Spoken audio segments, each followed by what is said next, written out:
warahmatullahi wabarakatuh. Waalaikumsalam. Alhamdulillahirabbil alamin wa bihi nasta'in wa ala umuri dunya waddin sayyidina Muhammadin wa ala alihi wa sahbihi ajmain amma ba'du. Puji syukur senantiasa kita ucapkan kepada Allah Subhanahu wa taala yang telah memberikan karunia-Nya kepada kita semua yang ada di acara pada pagi hari ini. Tak lupa juga sholawat serta salam kita panjatkan kepada Nabi dan Rasul kita, yaitu Nabi Muhammad Sallallahu Alaihi Wasallam.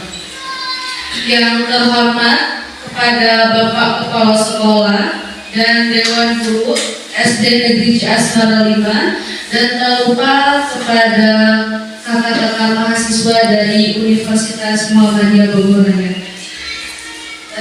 Terima kasih saya ucapkan kepada Bapak, Ibu, dan kakak-kakak mahasiswa yang berkenan hadir pada kegiatan hari ini.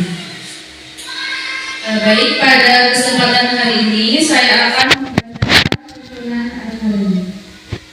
Adapun susunan acara yang akan kita lalui bersama adalah pertama, pembukaan, yang kedua penyampaian diseminasi, yang ketiga tanya jawab, dan yang terakhir yaitu penutup. Untuk membuka kegiatan hari ini, marilah kita buka acara hari ini dengan pembacaan basmalah bersama-sama. Bismillahirrahmanirrahim. Terima kasih, semoga acara pada pagi hari ini berjalan dengan lancar. Untuk acara berikutnya yaitu penyampaian diseminasi budaya positif oleh calon guru penggerak angkatan 7 yang akan disampaikan oleh Bapak Afif Sunaifi Rahman. Kepadanya saya persilakan.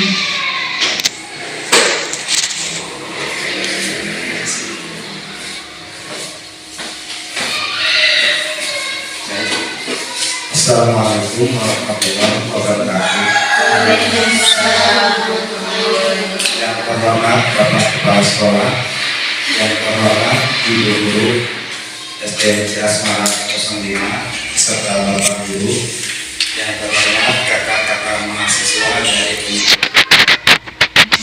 Muhammadiyah Bogor Raya. Terima kasih telah hadir pada hari ini dalam rangka diseminasi budaya positif yang telah saya terima dalam pendidikan guru penggerak angkatan 7. Sholawat serta salam semoga terlimpah ruahkan kepada junjungan kita Nabi Muhammad Sallallahu Alaihi Wasallam yang telah memberikan atau yang telah mengajak kita, membawa kita dari zaman kegelapan hingga zaman terang yang dihiasi penuh keberkahan. Hari ini saya akan mencoba menyampaikan hasil apa yang telah saya pelajari dalam pendidikan guru penggerak berupa diseminasi. Yang pertama, perkenalkan, nama saya Afif Sunaifi Rahman, sekarang tugas di kelas 6 sebagai guru kelas, dan fasilitator saya adalah Bapak Haji Abdul Aziz. Beliau adalah ibarat di sebuah kelas, beliau adalah gurunya. Sedangkan pengajar praktiknya adalah Ibu Haji Krisna Sastri yang sudah 2 kali pendampingan dan 3 kali kesini.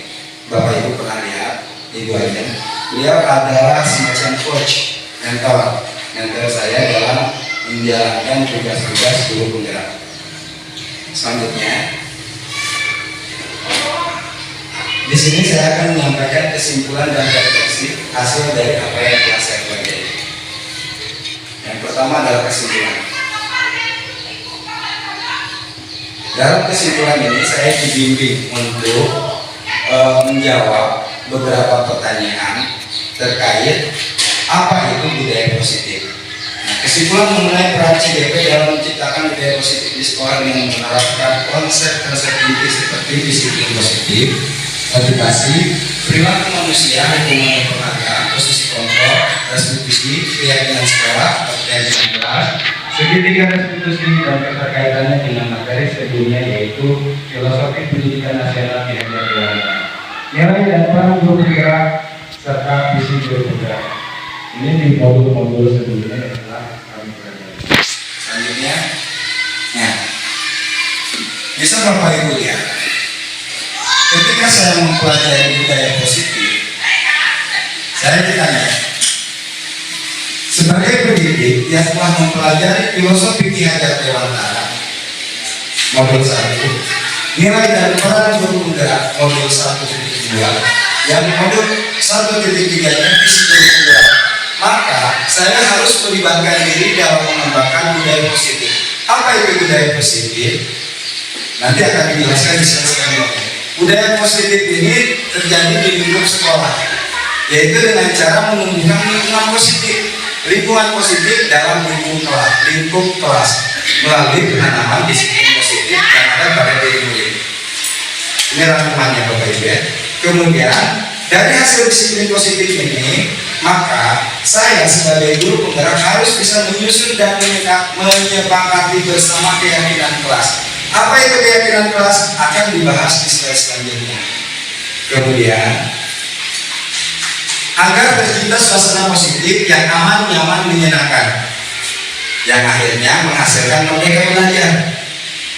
Merdeka belajar jika tercipta maka akan menghasilkan profil pelajar Pancasila yang merupakan tujuan dan cita-cita dari sekolah. Ketika ini sudah terjadi, maka roda ini akan berputar, budaya positif, lingkungan positif, dan selanjutnya. Lanjut. Keyakinan kelas itu bisa diterapkan dalam bentuk disiplin positif, akan mendukung disiplin positif. Disiplin positif ini akan menciptakan suasana lingkungan positif. Lingkungan positif di dalam kelas akan menciptakan atau akan menjadi budaya positif di dalam sekolah. Intinya begini Bapak Ibu, budaya positif ini lingkungannya lingkungan sekolah, ya, seperti bertegur sapa, salam, terus disiplin, datang tepat waktu misalnya, bergotong royong, kekeluargaan, itu budaya positif ya. Ini tidak bisa terjadi kalau lingkungan positifnya tidak ada, kalau di kelasnya masing-masing tidak mencerminkan lingkungan positif. Lingkungan positif akan bisa terjadi apabila ada disiplin positif.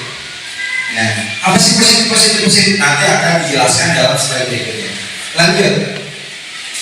Ketika saya menerapkan keyakinan kelas untuk menciptakan disiplin positif, lingkungan positif, budaya positif, maka akan ada tantangan. Yang pertama tantangannya tentu dari atasan, teman sejawat, dan orang tua. Dari atasan, pasti atasan akan bertanya, kepala sekolah, bapak kepala sekolah akan bertanya, nah dia, ayah wae, apakah nanti akan ada ribut seperti itu kan ya? Nah, dari teman sejawat, ada apa lagi nih Pak Habib? Ribet enggak? Pasti setiap perubahan pasti akan merepotkan, betul Bapak Ibu ya? Nah, maka saya ditantang untuk mengadakan diskusi tentang teori kontrol. Jadi saya tidak akan mendebat, tapi akan mengajak diskusi mengenai yang pertama teori kontrol, yang kedua teori motivasi perilaku manusia, yaitu hukuman dan penghargaan. Selanjutnya tantangan yang kedua ini pasti muncul dari murid itu sendiri. Pasti ada saja ketika menerapkan disiplin positif, ada saja pelanggaran. Ketika pelanggaran itu terjadi, misal saya menerapkan keyakinan kelas, anak-anak datang tepat waktu, mengerjakan PR sesuai dengan yang diperintahkan guru, kemudian tidak berkelahi. Itu keyakinan kelas kan? Menjadi anak yang baik dan seterusnya. Ternyata ada anak yang bolos, misal. Bagaimana hal itu bisa ditindaklanjuti? Maka saya harus memahami 5 posisi kontrol, yaitu sebagai penghukum, atau pembuat rasa bersalah, atau teman, atau sebagai pemantau, atau sebagai manajer. Sebagai penghukum, pembuat rasa bersalah, teman akan dibahas pada slide selanjutnya. Nah, saya sebagai guru penggerak harus berperan sebagai manajer dalam hal ini. Apa itu? Yaitu melakukan tindakan segitiga restitusi agar tercipta merdeka belajar dan profil pelajar Pancasila.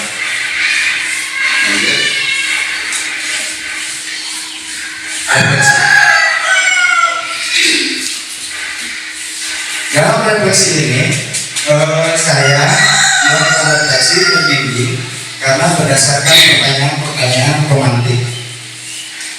Selanjutnya, nomor 1.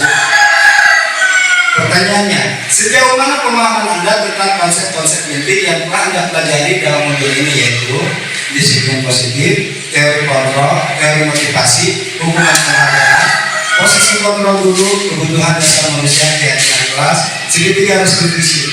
Adakah hal yang menarik untuk Anda dan di luar dugaan? Nah, ini adalah yang telah saya paparkan sebelumnya. Pasti Bapak Ibu bertanya-tanya. Terus seperti itu Bapak Ibu ya. Nanti akan dibahas satu-satu. Apa itu disiplin positif, apa itu teori kontrol dan selanjutnya.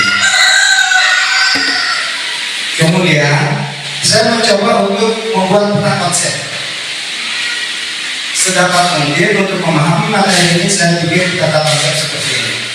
Jadi untuk mewujudkan profil pelajar Pancasila, Bapak Ibu ya, ini bisa melalui budaya positif yang ada di sekolah, lingkungan positif yang ada di kelas. Atau saya sebagai guru akan mengajukan diri di dalam kelas menyusun keyakinan sekolah, keyakinan sekolah yang ada di sekolah bersama Bapak, Ibu, rekan sejawat dan Bapak Kepala Sekolah.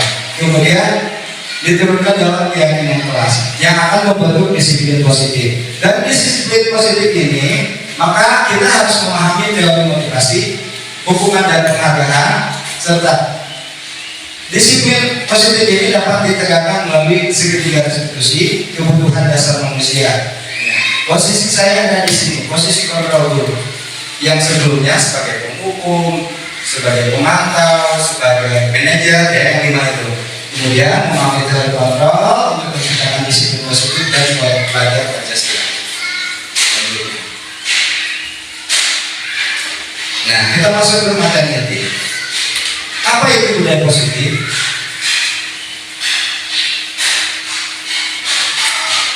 Budaya positif merupakan perwujudan dari nilai-nilai kebajikan atau keyakinan universal yang diterapkan di sekolah. Budaya positif perwujudan dari nilai-nilai kebajikan dan keyakinan universal. Seperti yang pertama, baik hati. Kita sering mendengar ya, suka menabung, rajin, tidak sombong. Nah, itu kan nilai-nilai universal yang orang tidak akan bantah bahwa itu adalah tidak, baik hati itu bukan hal yang baik, tidak kan? Tapi memang universal. Itu lintas agama, lintas tempat yang orang di dunia ini mengetahui bahwa baik hati itu adalah tindakan yang terpuji. Itu salah satu contohnya. Nah, budaya positif ini untuk mewujudkan profil pelajar Pancasila. Profil pelajar Pancasila ada 6 Bapak Ibu. Yang pertama, beriman, bertakwa kepada Tuhan Yang Maha Esa dan berakhlak mulia. Yang kedua, berkebinekaan global. Yang ketiga, gotong royong, kreatif, bernalar, kritis, dan mandiri. Dari sini saya coba turunkan sebagai visi saya pribadi sebagai calon guru penggerak, yaitu dengan cara di kelas ini saya punya visi bahwa saya ingin menanamkan anak atau menciptakan anak dengan karakter akhlak mulia, mandiri, adaptif, kolaboratif, kreatif, kompetitif. Yang saya coba untuk contohkan atau terapkan pada diri sendiri. Lanjut. Lingkungan positif. Lingkungan positif ialah wilayah, ruang di mana warganya telah mewujudkan nilai-nilai kebajikan atau keyakinan universal untuk mencapai pembelajaran aman, nyaman, menyenangkan, contoh di ruang kelas. Bapak Ibu guru pasti menginginkan di dalam kelas tidak ribut ya. Tapi sekalipun ribut, anak tetap relevan dengan pembelajaran. Misalnya nyanyi, kita belajar nyanyi seperti itu kan pasti memimpikan dulu seperti itu ya. Terus ketika ada anak yang jatuh, yang lain menolong, seperti itu kan memimpikannya. Atau ketika anak yang susah belajar, susah membaca, tiba-tiba anak lain berinisiatif untuk membantunya, betul ya? Nah, itu lingkungan positif ini akan tercipta melalui disiplin positif. Nah, dari budaya positif ini, dari sini budaya positif, maka diperlukan sebuah instrumen namanya keyakinan sekolah. Keyakinan sekolah merupakan susunan kata atau kalimat yang merupakan turunan dari nilai-nilai kebajikan atau keyakinan universal untuk dipedomani oleh warga sekolah. Jadi keyakinan sekolah biasanya turunan dari profil pelajar Pancasila yang ada 5 yang diturunkan bersama-sama oleh kepala sekolah, guru, dan perwakilan dari murid biasanya. Dan intinya adalah bentuk positif dari peraturan sekolah. Sampai sini Bapak Ibu ada yang mau ditanyakan atau langsung ya. Lanjut. Contoh keyakinan sekolah.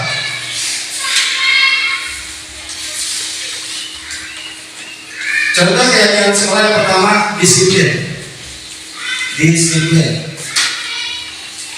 Contohnya adalah datang tepat waktu di sekolah. Ini hasil kesepakatan bersama, bukan dari kepala sekolah sekonyong-konyong kamu harus datang tepat atau tidak. Tapi kepala sekolah memberikan kesempatan kepada guru dan anak-anak untuk berdialog. Apakah ini merupakan contoh keyakinan sekolah? Bisa datang tepat waktu di sekolah, Bapak Ibu setuju? Setuju. Kalau sudah disepakati, disetujui, maka itu akan jadi keyakinan sekolah. Yang kedua, mengerjakan tugas tepat waktu. Itu contoh bentuk disiplinnya. Ketiga, mengikuti kegiatan upacara. Yang keempat, memakai seragam sesuai jadwal. Bukan hanya murid saja, tapi Bapak Ibu guru serta kepala sekolahnya juga. Menggunakan kata-kata yang baik dan sopan. Itu contoh dari bentuk disiplin. Yang kedua, religius. Di sini ada. Yang ketiga, peduli lingkungan. Yang keempat, toleransi. Keyakinan kelas. Ini yang coba saya terapkan di dalam kelas, yaitu keyakinan kelas. Apa sih keyakinan kelas? Keyakinan kelas merupakan susunan kata atau kalimat yang merupakan turunan dari nilai-nilai kebajikan atau keyakinan universal untuk dipedomani oleh warga kelas. Beda dengan peraturan kelas. Peraturan kelas siapa yang membuat, Bapak Ibu? Guru ya? Apakah anak sepakat? Apakah anak sepakat? Biasanya kita tidak bertanya kepada anak ya. Makanya kita sebagai guru akan menyusun bahwa anak harus seperti ini, anak harus seperti ini. Gurunya harus seperti apa? Tidak ada. Nah, beda dengan peraturan sekolah. Kalau keyakinan kelas itu harus ada kesepakatan antara dua pihak, antara murid dengan guru. Jadi anak-anak, hari ini kita akan menyusun keyakinan kelas atau tentang disiplin. Kira-kira anak-anak setuju tidak kalau hari ini atau besok seterusnya kita datang jam 7? Pak, jangan jam 7, setengah 8 kenapa saya harus membantu itu? Ada tawar-menawar. Terus jadi jam berapa anak-anak? Jam 7:15 Pak. Siap. Yang lain bagaimana? Setuju. Dibuatlah keyakinan kelas datang tepat waktu pukul 07:15. Itu keyakinan kelas. Ketika ada anak yang melanggar, maka nanti tindakannya bukan dihukum, tapi direstitusi. Ada nanti soal itu. Nah, untuk pembentukan keyakinan kelas ini satu, lebih abstrak dari peraturan kelas atau sekolah. Jadi lebih abstraknya tadi datang tepat waktu, abstrak kan? Kalau di peraturan kelas detail, datang pukul 7:15, yang terlambat kena sanksi. Seperti itu kan detail. Yang kedua, berupa pernyataan universal. Itu tidak akan berbenturan dengan syarat atau suku, agama, ras, atau golongan. Jadi ini universal. Dalam bentuk kata kalimat positif, tidak terlalu banyak sehingga mudah diingat. Jadi nggak usah banyak-banyak 20-15. Cukup 5 atau 6, tapi anak-anak bisa menerapkan. Yang selanjutnya dapat diterapkan di lingkungan kelas. Lalu semua warga di kelas itu terlibat dalam berkontribusi. Yang terakhir, bersedia meninjau kembali dari waktu ke waktu. Jadi jika ada misal terpampang di sini keyakinan kelas 6, 1, 2, 3, 4, 5, 6, ini harus meninjau kembali apakah masih relevan atau perlu dirubah. Nah, itu keyakinan kelas. Lanjut. Contoh keyakinan kelas. Setiap anggota kelas perlu A. Belajar, B. Senang, C. Melakukan tugas, D. saling menghargai, merasa aman. Kemudian selalu bersikap positif dan seterusnya. Hormat, bekerja. Ini kan contoh-contoh yang universal, abstrak, ya, tidak detail. Disiplin positif.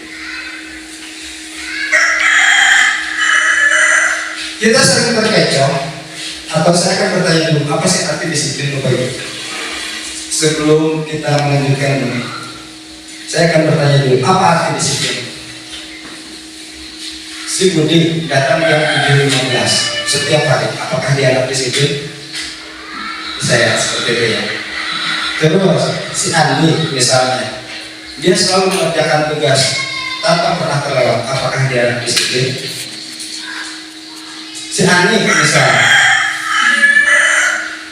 dia selalu belajar 3 kali sehari di rumahnya dan belajar sesuai apakah dia masuk disiplin? Nah, pertanyaannya kembali, apa disiplin itu menurut Bapak Ibu? Anda yang ingin menyampaikan? Setiap hari Senin, anak-anak selalu bicara, apakah anak tersebut disiplin? Setiap hari Senin selalu pakai pakaian putih-putih dengan seragam lengkap karena peraturan seperti itu, apakah disebut anak disiplin? Ya, betul, itu bagian dari disiplin. Tapi disiplin yang sebenarnya adalah dari akar katanya adalah belajar. Dan kita cenderung mengartikan disiplin itu patuh peraturan, betul ya? Padahal bukan itu makna asli. Disiplin adalah belajar. Jadi ketika ada anak ke sekolah, dia lupa ke bawah dasi, dihukum, kamu tidak disiplin, melanggar peraturan, garisnya di sana, betul ya? Biasanya seperti itu ya. Terus kadang-kadang ada anak yang bolos, kamu tidak disiplin, betul seperti itu ya. Padahal ketika anak melanggar peraturan itu dia bukan tidak disiplin, tapi sedang mencoba-coba, sedang belajar. Oh Pak lupa, Pak ini. Nah itu akan dibahas di sini 3 disiplin artinya belajar. Disiplin ini bahasa Latin mengacu pada murid atau pengikut. Arti dasarnya ya. Jadi disiplin itu arti dasarnya dari disiplin belajar, dan disiplin kata bendanya adalah murid atau pengikut, yang artinya untuk menjadi seorang murid atau pengikut, seorang harus paham betul alasan mengapa mereka mengikuti suatu aliran atau ajaran tertentu, sehingga motivasi yang terbangun adalah motivasi intrinsik, bukan ekstrinsik. Misal, kalau zaman dulu ingin belajar atau ingin sekolah, itu datang kepada seorang tokoh pendidikan, Plato misal, Sokrates, Socrates. Ketika datang, dia ditanya, kamu mau apa kesini? Saya belajar apa? Belajar tentang filsafat. Oh, oke. Atau misal seorang yang ingin mendalami hadis, dia datang ke Imam Bukhari. Kamu kenapa kesini? Saya mau belajar hadis. Oh iya. Berarti alasan kamu datang kesini adalah ingin belajar hadis supaya menjadi ahli hadis. Seperti itu kan? Nah, ini adalah disiplin alasan. Lanjut. Kata disiplin ini juga berkonotasi dengan disiplin diri dari murid-murid Sokrates dan Plato. Nah dulu ketika zaman Sokrates dan Plato ini ada konotasi, kamu harus disiplin sebagai murid Plato, sebagai murid Sokrates kamu harus disiplin. Maksudnya disiplin apa? Kamu harus tahu posisi kamu ketika belajar, harus semangat, ketika belajar harus mengerjakan tugas. Dari situ mungkin dikembangkan oleh guru-guru berikutnya. Disiplin itu adalah taat peraturan, salah kata. Disiplin diri dapat membuat seorang menggali potensinya menuju kepada sebuah tujuan mulia, sesuatu yang dihargai dan dimakan. Jadi disiplin ini sebenarnya ada 2, internal dan eksternal. Internal, misal seorang murid jenius, seorang murid yang berprestasi, dia tidak sepenuhnya dipaksa oleh orang tuanya. Kamu harus belajar, kalau tidak belajar kamu bodoh. Apakah seperti itu? Tidak kan? Tapi dia sendiri, anak sendiri yang memilih, saya harus belajar. Lagi 1 biar dapat hadiah. Nah itu adalah disiplin yang sebenarnya. Jadi dalam diri sendiri. Yang selanjutnya, disiplin juga mempelajari bagaimana cara kita mengontrol diri dan bagaimana menguasai diri untuk memilih tindakan yang mengacu pada nilai-nilai yang kita hargai agar tercapai tujuan yang kita inginkan. Lanjut.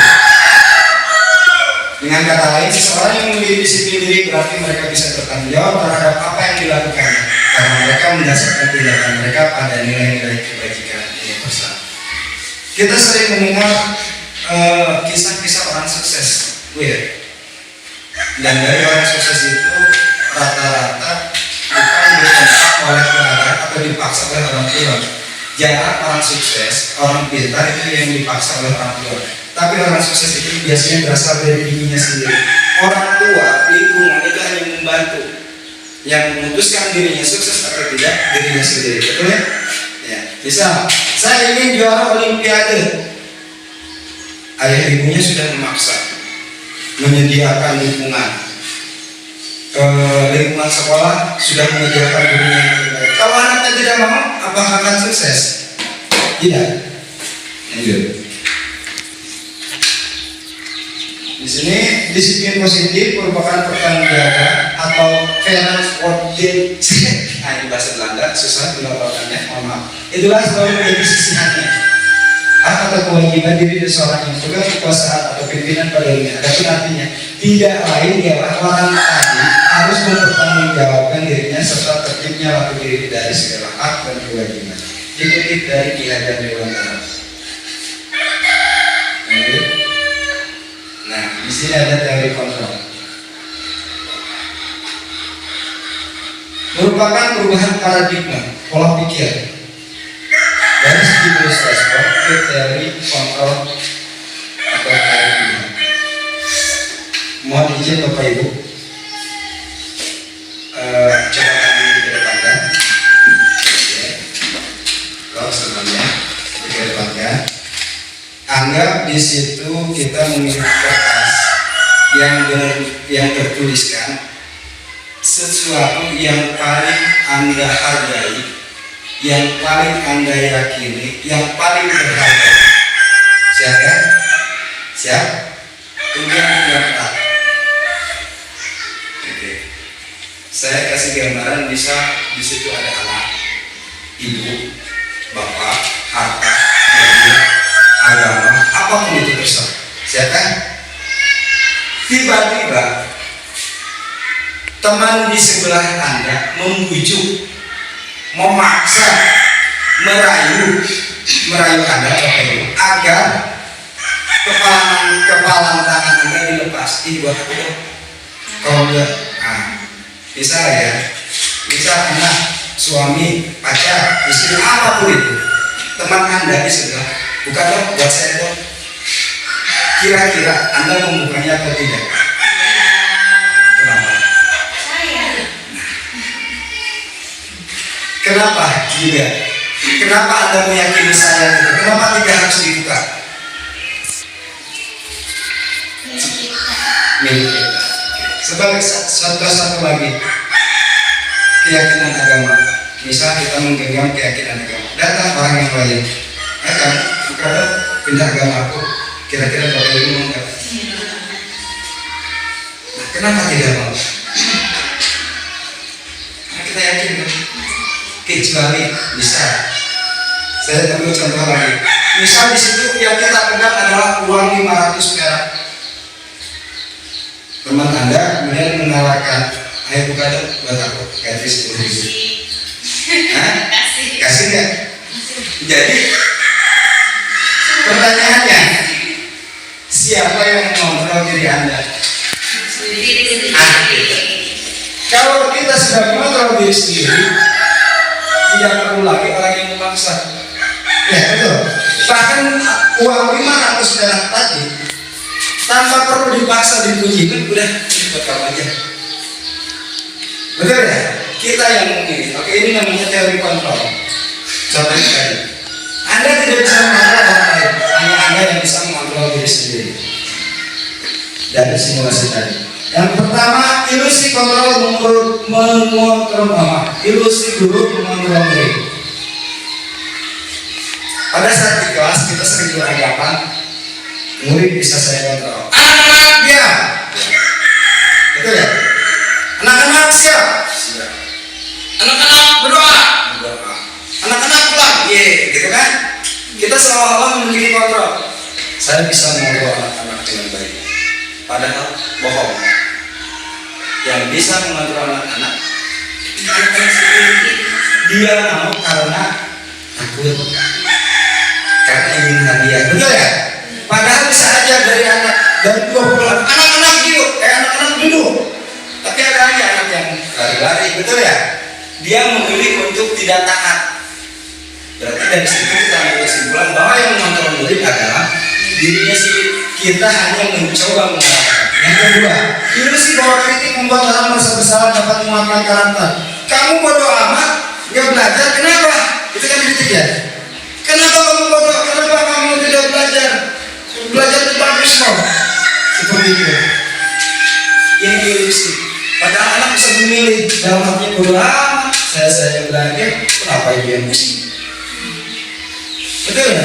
Ini ilusi seolah-olah kita bisa dengan kritik anak-anak ini bisa rajin belajar. Bapak atau ibu sekalian kemarin telah bilang anak-anak yang tidak rajin itu akan bodoh, anak yang belajar itu akan pintar. Apakah sekolahnya besoknya anak-anak jadi rajin belajar? Tentu tidak, kembali kepada anak tersebut. Ilusi bahwa semua pengetahuan positif, efektif dan bermanfaat. Lalu ketika tidak ada kritik, tidak ada hukuman, maka seolah-olah anak-anak hidup punya permen, siapa yang dapat menjawab? Saya bu. Dengan penghargaan itu seolah-olah kita bisa mengontrol murid, betul? Padahal itu hanya ilusi. Ya, yang selanjutnya, ilusi bahwa orang dewasa memilih untuk memaksa. Tentang kita sebagai guru, kita bisa maksa. Dan kamu harus belajar. Nah, kamu tidak boleh ini. Nah, itu hanya ilusi. Ketika di luar kelas pasti pun indah seperti itu kan? Ya, lanjut. Lalu apa Pak? Lalu apa yang harus kita lakukan? Nah, di dalam teori kontrol, tadi teori stimulus respon ya. Kita masuk ke teori kontrol. Dalam teori stimulus respon ini realitas kebutuhan kita sama. Kita sering menganggap bahwa anak-anak masuk kelas sudah siap, betul? Padahal tidak demikian. Kebutuhannya berbeda. Anak-anak butuh belajar, padahal tidak. Ada yang butuh kasih sayang, ada yang lagi lapar, butuh makan, ada yang butuh air dan seterusnya. Semua orang melihat hal yang sama. Padahal aslinya setiap orang memiliki gambaran. Ketika kita melihat bahwa matematika adalah sesuatu yang penting, kata sekarang enggak penting, saya butuh belajar bahasa Indonesia agar menulis yang baik. Ketika kita menilai bahwa menulis adalah yang penting, anak-anak yang lain mungkin beda. Enggak, baru yang penting cara pandangnya yang berbeda. Kita mencoba mengubah agar orang berpandangan dengan kita, sama dengan kita. Padahal kita berusaha memahami pandangan orang lain tentang ini. Jadi antara dua teori ini bertolak belakang dan saling membedakan. Lanjut. Nah, kita masuk ke segitiga restitusi. Apa sih segitiga restitusi? Restitusi adalah proses menciptakan kondisi bagi murid untuk memperbaiki kesalahan mereka sehingga mereka bisa kembali pada kelompok mereka dengan karakter yang lebih kuat. Juga merupakan proses kolaboratif yang mengajarkan murid untuk mencari solusi untuk masalah mereka dan membantu murid berpikir tentang orang seperti apa yang mereka inginkan menjadi tujuan mulia dan bagaimana mereka harus memperlakukan orang. Ketika anak-anak melakukan kesalahan, sebenarnya yang perlu kita perbaiki bukan tindakannya, ya. Misal anak terlambat harusnya datang jam 7, dia datang setengah 8. Yang kita perbaiki kan supaya kapok. Ya betul ya. Kenapa kamu datang setengah 8? Terlambat Pak. Kenapa terlambat? Ini Pak. Nah. Yaudah kamu hukum di depan kelas. Gitu aja. Kalau yang tidak mengerjakan kamu, kenapa kamu tidak mengerjakan PR? Lupa Pak. Ada. Semalam ini Pak. Ini Pak. Wah, supaya kapok. Kamu di depan kelas. Seperti itu kan Bapak Ibu ya. Padahal yang perlu diperbaiki adalah karakternya. Anak mungkin menjadi salah karena ada alasan. Setiap orang punya salah, betul Bapak Ibu? Dan bukan dia satu-satunya. Kalau seumpamanya semua orang salah, berarti semua orang harus dihukum. Apakah penjahat? Tidak, kita lanjut. Nah, ini tahapan restitusi atau inti dari poin restitusi. Yang pertama, bukan menebus kesalahan. Restitusi itu bukan menebus kesalahan, namun untuk belajar dari kesalahan. Biarkan anak berbuat salah, bukan berarti kita mendukung kesalahannya. Kamu salah, oh tidak apa-apa, besok jangan diulangi. Kamu salah kenapa dan seperti itu. Tapi dia harus belajar kenapa dia salah, apa sebabnya dia salah, supaya tidak melakukan kesalahan. Maka dia harus berbuat apa. Jadi karakternya yang diubah, bukan tindakannya. Dua, memperbaiki hubungan. Ketika kita memberi hukuman, dia malu kan? Malu, segan, kapok, dan minder, seperti itu, mengurung diri. Restitusi bukan paksaan tapi tawaran. Jadi restitusi itu anak di depan kita diberikan tawaran, bukan paksaan, bukan hukuman. Yang keempat, restitusi menuntut untuk melihat ke dalam diri. Yang kelima dan seterusnya. Nah, di sini ada restitusi, jadi adalah cara yang paling baik. Ketika anak melakukan kesalahan, jadi jangan kita yang menindak, biarkan anak sendiri yang melakukan restitusi.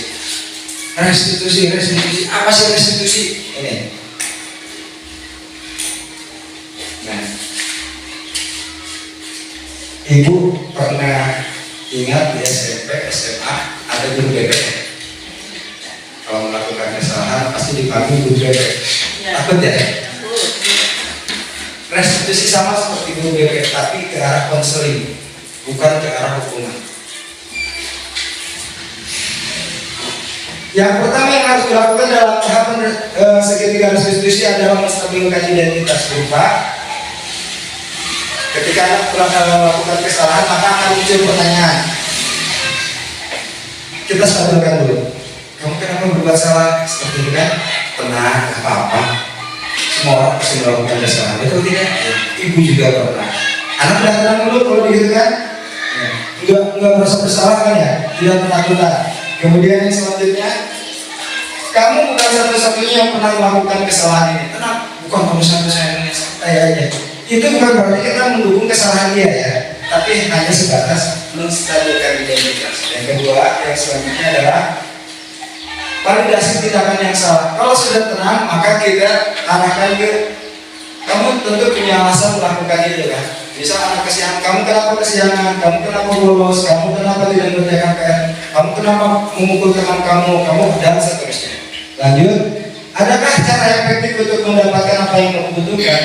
Dia melanggar karena ada kebutuhannya yang tidak terpenuhi. Nah, kebutuhan ini akan dibahas dalam kebutuhan dasar manusia. Lanjut, keyakinan kelas apa yang telah kita sepakati? Bertanya tentang keyakinan kelas. Dan kamu ingin jadi orang seperti apa? Di sini intinya Bu.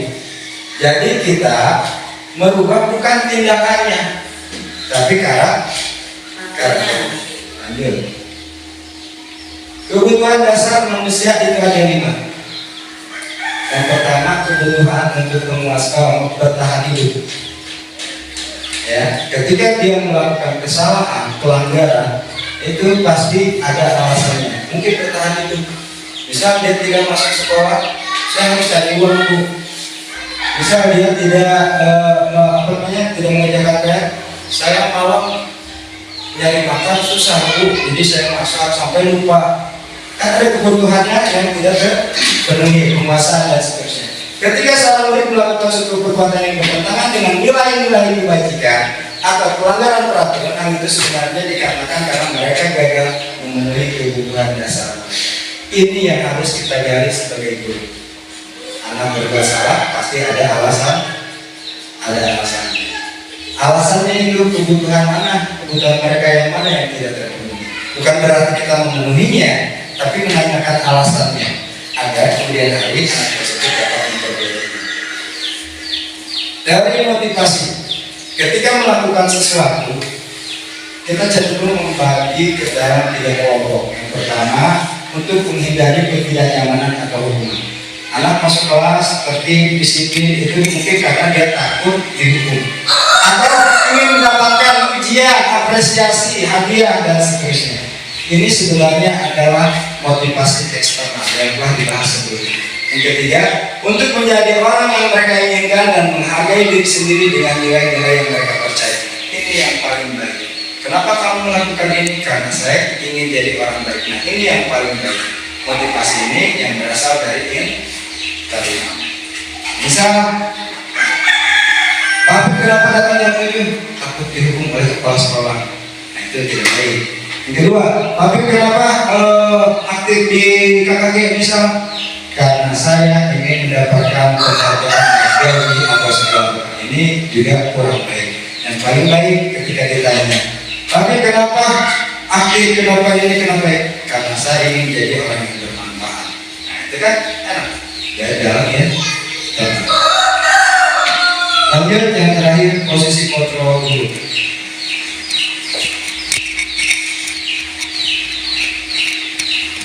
Posisi kontrol guru terbagi menjadi 5. Yang pertama pemukul, penggal bersalah, teman, pemantau, dan yang paling baik adalah penyidik. Dalam posisi kontrol hukum biasanya kita menunjukkan efek jerak. Ketika anak berbuat kesalahan dihukum supaya kapok tidak mengulanginya lagi. Biasanya menghukum dengan cara menyakiti fisik atau mental. Mental itu dimarahi kan?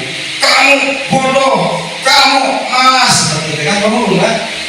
Kamu tidak disiplin, nah, itu menghukum. Ya? Ya mental, kena mental.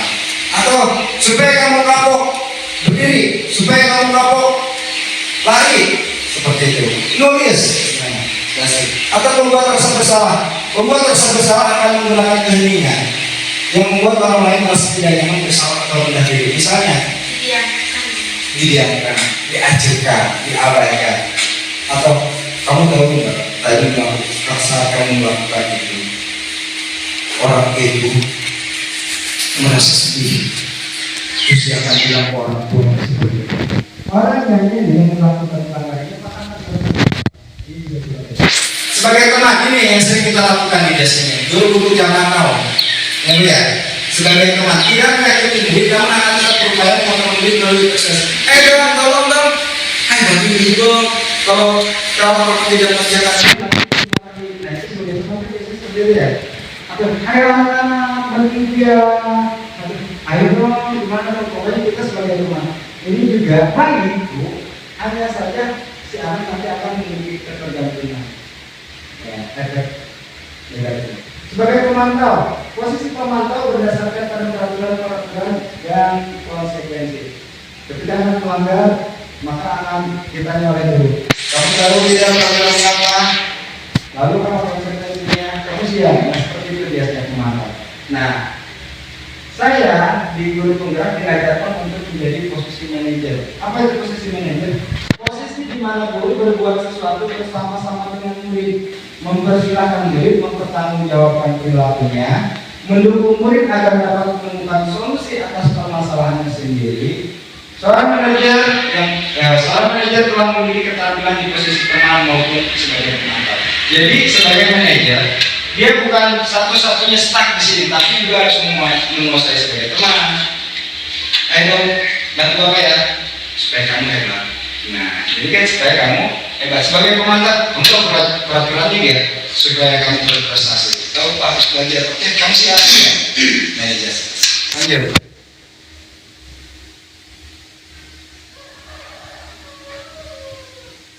Nah, di sini ada hal yang menarik bagi saya. Yang dibuat juga ternyata hukuman dan penghargaan tidak dapat mengubah perilaku manusia secara jangka panjang, melainkan hanya sesaat atau jangka pendek. Padahal hal tersebut sudah menjadi budaya di sekolah kami, di sekolah saya lah. Bahwa untuk mengubah perilaku siswa maka akan ada reward dan punishment, betul ya? Yang kita pelajari itu benar sebagai bagian dari mendisiplinkan diri. Jadi yang jangka pendek itu, misal kalau seumpamanya untuk olimpiade, panjangnya 2 bulan, 3 bulan bertahan. Ketika dari olimpiade, setelah itu apa? Karena tidak belajar lagi, tidak ada motivasi lagi. Nah, ini rangkuman yang dari awal tadi. Oke, mungkin dari saya cukup sekian, kurang lebihnya mohon maaf. Ada yang mungkin akan ditanyakan, dikembalikan kepada operator. Terima kasih. Terima kasih kepada Bapak Alif yang telah menyampaikan materi budaya positif oleh calon guru ke anak didik. Untuk selanjutnya yaitu saya jawab. Untuk Bapak Ibu Dewan Guru atau kakak-kakak mahasiswa, jika ada hal yang ingin ditanyakan, silakan.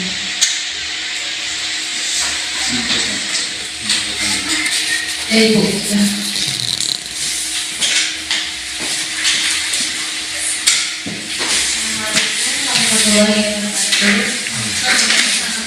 Saya mau bertanya tentang tadi yang segitiga restitusi itu Pak Afif ya, Mas Sarah.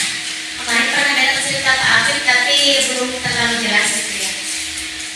Yang sudah dilakukan Pak Afif dengan segitiga restitusi ini apakah pernah dilakukan ke anak gitu?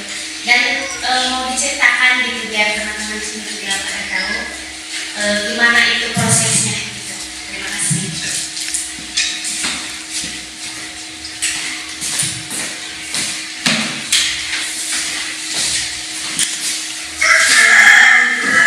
Silakan, mau ada Ibu? Iya. Silakan.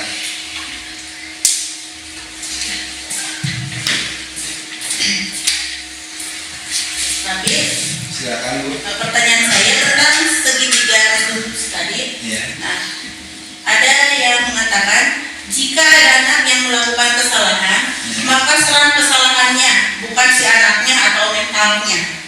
Nah, yang jadi pertanyaan saya, Sebenarnya di sini sudah saya tuangkan, cuma mungkin bahasanya akan banyak. Tapi pengalaman saya waktu itu menerapkan segitiga restitusi itu yang pertama adalah ketika ada anak yang bermain bola di dalam kelas. Yang kedua ada anak yang menangis gara-gara ditagih uang kas. Nah, itu kan hal-hal tersebut permasalahan yang terlihat sekali ya, yang tidak sepele, tapi kalau tidak ditindaklanjuti maka anak kita akan merasa bahwa apa yang dilakukannya dibiarkan, berarti sama saja dengan ibu. Nah, dari restitusi ini saya melakukan yang pertama pada yang bermain bola. Jadi anak saya ajak konsultasi di depan, yang lain di luar, tidak dipermalukan, ditanya. Saya ajak bercanda, padahal kenapa kamu melakukan itu? Kamu mau jadi pemain bola ya? Padahal anak itu merasa bersalah, tentu sudah merasa bersalah. Wah, saya dukung, saya dukung. Tapi ketika saya tanya, kenapa kamu melakukan hal tersebut? Apakah kamu mau jadi pemain bola? Dia kan tenang, merasa tenang. Pasti mau bercanda. Kamu mau jadi Messi, Ronaldo? Enggak paham. Terus kenapa kamu melakukan hal itu? Jadi kita berdialognya secara tenang, menstabilkan emosi dulu. Setelah itu kemudian ditanya, kira-kira menurut kamu salah tidak? Salah. Melanggar nilai apa? Nilai kebersamaan atau saya melanggar nilai ketertiban Pak? Saya membuat orang lain merasa wah banyak. Dia jadi curhat. Kemudian kalau sudah begini kira-kira apa yang bisa kamu perbaiki? Kamu sudah membantu teman-teman kamu di kelas. Kira-kira apa yang kamu perbaiki, yang bisa kamu perbaiki? Saya minta maaf Pak. Siapa aku Bapak? Bukan Bapak yang terganggu, tapi teman-teman. Oh ya Pak, saya akan minta maaf ke teman-teman. Bisa kamu lakukan? Bisa. Oke, sekarang kamu silakan kembali ke tempat duduk kamu atau kembali ke bawah.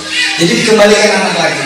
Bukan kita mendukung main bolanya, tapi kita mengarahkan perbuatan itu salah. Ya, coba pikirkan solusi apa yang akan kamu lakukan untuk memperbaiki permasalahannya. Karakternya yang dirubah. Ketika dia bermain bola, dia coba-coba kan lagi belajar. Senang kan? Tapi kan kita sebagai guru kadang-kadang sebagai guru, ih kamu gimana sih? Berisik kamu, mengganggu teman, kamu tidak tahu temannya. Padahal anak itu udah tahu dia mengganggu teman. Tapi kalau teman-teman nyumbang ore, teman-temannya nggak terganggu juga, tapi teman-teman lain yang terganggu. Jadi dia akan memberikan solusi. Gimana kalau saya salah? Berarti saya harus memperbaiki dengan cara minta maaf terhadap guru yang merasa diganggu. Nah, seperti itu. Yang kedua, yang membuat nangis temannya, ditagih uang kas. Jadi ada anak ditagih, kamu belum bayar 4 minggu, kapan kamu bayar? biasanya kan kita teriak-teriak ya. Bendahara itu biasanya yang suka apa? Kamu belum bayar masjid? Iya nanti saya bayar. Oh teriak-teriak akhirnya sampai nangis. Anak itu seolah-olah dipermalukan. Si bendaharanya saya tarik, kemudian saya tanya, kamu kenapa seperti itu? Dia apa? Curhat kan? Kamu ya kalau di posisi itu malu Pak.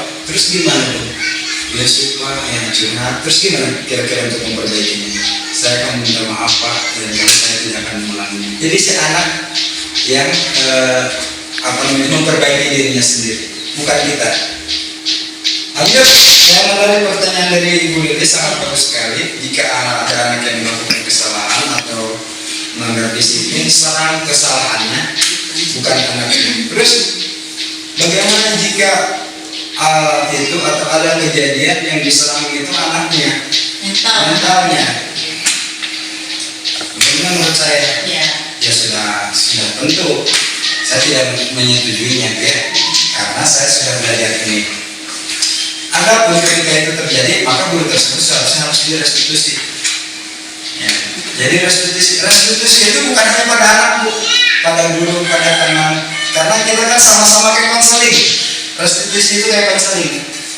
Kamu tahu nggak salahnya apa, alasannya apa, lalu bagaimana cara memperbaikinya. Jadi orang tersebutlah yang memiliki peran untuk mengubah dirinya sendiri, merefleksi diri. Jadi diajak untuk merefleksi diri, memperbaiki diri, menemukan solusi sendiri. Karena dia yang melakukan atau dia yang menjadi aktornya. Seperti itu Indonesia.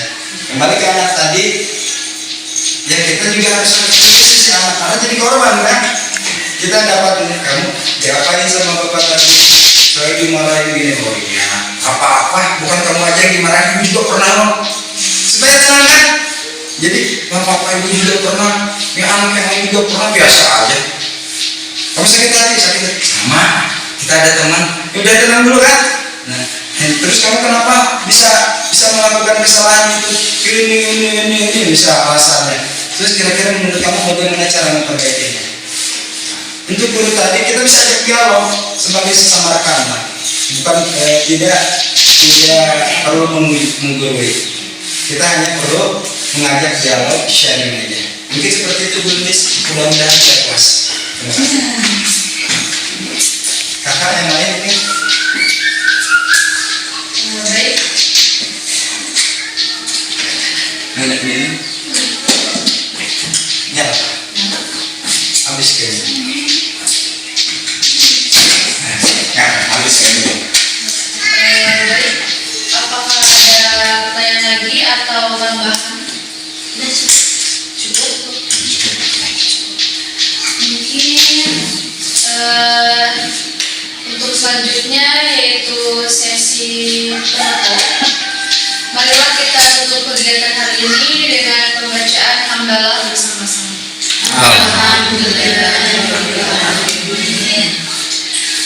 Baik, itulah kegiatan pada pagi hari ini. Kurang lebihnya mohon maaf. Saya sebagai Master of Ceremony kami undur diri. Terima kasih. Wassalamualaikum warahmatullahi wabarakatuh. Waalaikumsalam.